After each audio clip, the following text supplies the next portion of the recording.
First আছে আমাদের systemic La Paz এরিথ্রোমেটিয়াস। Systemic La Paz এরিথ্রোমেটিয়াস কি, এটা এমন একটা ডিজিজ যেখানে আমাদের ইমিউন সিস্টেমই আমাদের বডিকে অ্যাটাক করে দেয়, যার ফলে আমাদের হচ্ছে এই ডিজিজটা দেখা যায়। এই ক্ষেত্রে কী কী ডাক ভূমিকা পালন, এই ক্ষেত্রে আমাদের 4টে ডাক ভূমিকা পালন করে। ফার্স্ট হচ্ছে হাইড্রালাজিন, তারপরে হচ্ছে ফিনাইটোইন। ফিনাইটোইন হচ্ছে অ্যান্টিলেপেকটিভ কে, ফিনাইটোইন হয়, তারপরে হচ্ছে আইসোনিয়াজিন, আর একটা হচ্ছে প্রোকেনামাইড। ক্লিনিক্যাল ফার্মাসি ফিনাইটোইনের পয়জনিংয়ের ফিনাইটোইনের একটা অ্যাডভার্স এফেক্ট হলো আমাদের দাঁতের প্রবলেম হয়। তাছাড়াও আমাদের বিভিন্ন হার্মফুল কেমিক্যালের মাধ্যমে আছে, পেস্টিসাইড আছে, আমাদের সিগারেটের স্মোক আছে, স্লিকার ডাস্ট আছে, এই সমস্ত কিছু আছে। আলফা গার্লিক চিজ এইগুলো আছে, আমাদের ফুডস অ্যাভয়েড করা দরকার এর ক্ষেত্রে। ডার্ক ফিভার মানে এমন একটা কন্ডিশন, এমন একটা ফিভার যেখানে আমাদের মেডিসিনের কারণে হয়, কোনো ইনফেকশনের কারণে হয়নি, অ্যাডভার্স ড্রাগ রিয়াকশানের কারণে হয় এই ফিভারটা। আর এই ফিভারের ক্ষেত্রে আমাদের কী কী আছে, আমাদের হচ্ছে আমাদের মেডিসিনাল টেস্টের ক্ষেত্রে মিথাইল ডোপা, ফিনাইটোইন, বারবিচুবেট, ওপরের ক্ষেত্রে হাইড্রালাজিন, ফিনাইটোইন, আইসোনিয়াজিন আর প্রোকেনামাইড। আর এর ক্ষেত্রে আমাদের মিথাইল ডোপা, ফিনাইটোইন, বারবিচুরেট আর কুইনিডিন, এই 4টে জিনিস আছে, এই কথাটা মাথায় রাখতে হবে। স্কিন রিয়াকশানের ক্ষেত্রে কি, আমাদের অ্যামোক্সিসিলিন, সালফোনামাইড, এরিথ্রোমাইসিন, পেনিসিলিন, এইগুলো আমাদের সব স্কিন রিয়াকশানের ক্ষেত্রে অ্যামোক্সিসিলিন, সালফোনামাইড, এরিথ্রোমাইসিন, পেনিসিলিন, এগুলো স্কিন রিয়াকশান। এর ক্ষেত্রে আমাদের ডিশওয়াটার সোপ আছে, আমাদের ফার্নিচার পালিশ আছে, আমাদের টয়লেট ডিসইনফেক্টেন্ট আছে, আমাদের ফেব্রিক উল আছে, এইগুলো আছে। আমাদের কিছু হচ্ছে এই জিনিসগুলো আছে স্কিন ইনফেকশন কেমিক্যালসের মধ্যে, আমাদের এইগুলো আছে স্কিন ইনফেকশানের সোপ, পালিশ, টয়লেট ডিসইনফেক্টেন্ট। আমাদের ফুডসের ক্ষেত্রে পিনাটস আছে, আমাদের ট্রি নাটস আছে, সোয়া আছে, সেলফিশ আছে।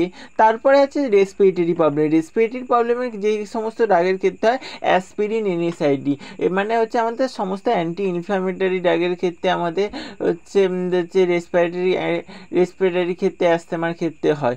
আমাদের হাইড্রোক্লোরিক অ্যাসিড আছে, আমাদের কেমিক্যালসের মধ্যে সালফার ডাইঅক্সাইড আছে, অ্যামোনিয়া আছে, ক্লিনিং প্রোডাক্ট, এইগুলো সমস্ত কেমিক্যালগুলো রেসপিরেটরি প্রবলেম সৃষ্টি করে। ফুডসের ক্ষেত্রে আমাদের রেসপিরেটরি প্রবলেমের ক্ষেত্রে food fresh like dried foods, এইগুলো প্রবলেম করতে পারে। তারপর হচ্ছে হেমোলাইটিক অ্যানিমিয়া মানে এমন একটা ক্ষেত্রে আমাদের আরবিসি ব্রেকডাউন হয়ে যায়।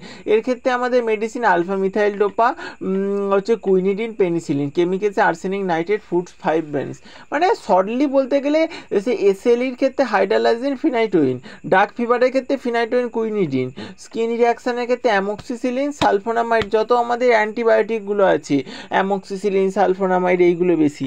রেসপিরেটরির ক্ষেত্রে আমাদের হচ্ছে অ্যান্টি ইনফ্ল্যামেটরি ডাকগুলো অ্যাসপিরিন, NSAID, এইগুলো। আর হেমোলাইটিকের ক্ষেত্রে আমাদের তো আলফা মিথাইল ডোপা, কুইনিডিন, এই জিনিসগুলো আছে। এবার আমাদের ইনফেকশিয়াস ডিজিজের মধ্যে আমাদের কি কি আছে, আমাদের ইনফেকশিয়াস ডিজিজের মধ্যে আমাদের আছে ফার্স্ট হচ্ছে হেপাটাইটিস এ হচ্ছে এমন একটা হেপাটাইটিস এ ভাইরাসের কারণে হয়। এক্ষেত্রে আমাদের ডার্টি ফুড, ফিকাল ম্যাটেরিয়ালের মাধ্যমে হেপাটাইটিস এ ছড়ায়। এর জন্য প্রিভেনশনের জন্য আমাদের ভ্যাকসিনেটেড হতে হবে বিফোর বা আফটার এক্সপোজারের পর। আমাদের হেপাটাইটিস বি এর ক্ষেত্রে আমাদের কি হয়, হেপাটাইটিস বি ভাইরাসের ক্ষেত্রে হয়, এটা স্প্রেড হয় আমাদের সালাইভা, সিমেন, ইউরিন, ফিসেস, প্লিউরাল ফ্লুইড, এইগুলো হচ্ছে আমাদের কমনলি অ্যাডাল্টের ক্ষেত্রে দেখা যায়। প্রিভেনশনের ক্ষেত্রে ভ্যাকসিনেশান, আমাদের চেকিং, ব্লাড ডোনার মানে হচ্ছে ব্লাড ডোনেট করার পর তার জন্য ধরতে পারে ব্লাডের মাধ্যমে যেতে পারে। Treatment antiviral medicine, lamivudine, adefovir, tenofovir. Hepatitis এর ক্ষেত্রে ভ্যাকসিন, আর এক্ষেত্রে আমাদের অ্যান্টিবায়োটিক দিচ্ছি আমরা হেপাটাইটিস বি ভাইরাসের ক্ষেত্রে ল্যামিভিউডিন, অ্যাডিভিউডিন, টেনোফোবির, এই সমস্ত কথা। হেপাটাইটিস সিটা, তাহলে হেপাটাইটিস এর কজটা আমাদের hepatitis A virus, hepatitis B virus. Hepatitis B এর একটা কি পয়েন্ট হচ্ছে, এটা ইয়ং অ্যাডাল্টের ক্ষেত্রে দেখা যায়। হেপাটাইটিস সি হচ্ছে হেপাটাইটিস সি ভাইরাসের যে কারণেই আমাদের হয়। এর ক্ষেত্রে আমাদের স্প্রেড হয় আমাদের জিনিসটা নিডেল বা ইনফেক্টেড ব্লাডের মাধ্যমে। এর প্রিভেনশনের ক্ষেত্রে আমাদের স্কিন ব্লাড ডোনার মানে হচ্ছে ব্লাড ডোনারটাকে চেক করব। আর রিবাভিরিন এর ক্ষেত্রে ওর ক্ষেত্রে লিডোনাভির, অ্যাডোফোভির, টেনোফোভির এই সমস্ত ক্ষেত্রে।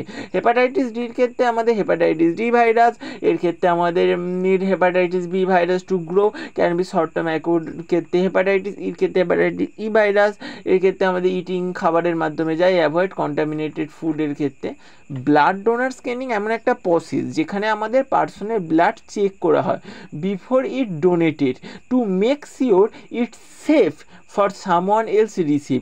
আমাদের হেলথের হিস্ট্রির ক্ষেত্রে ব্লাড ডোনারের যেটা চেক করা হয় ওই জিনিসটার কারণেই।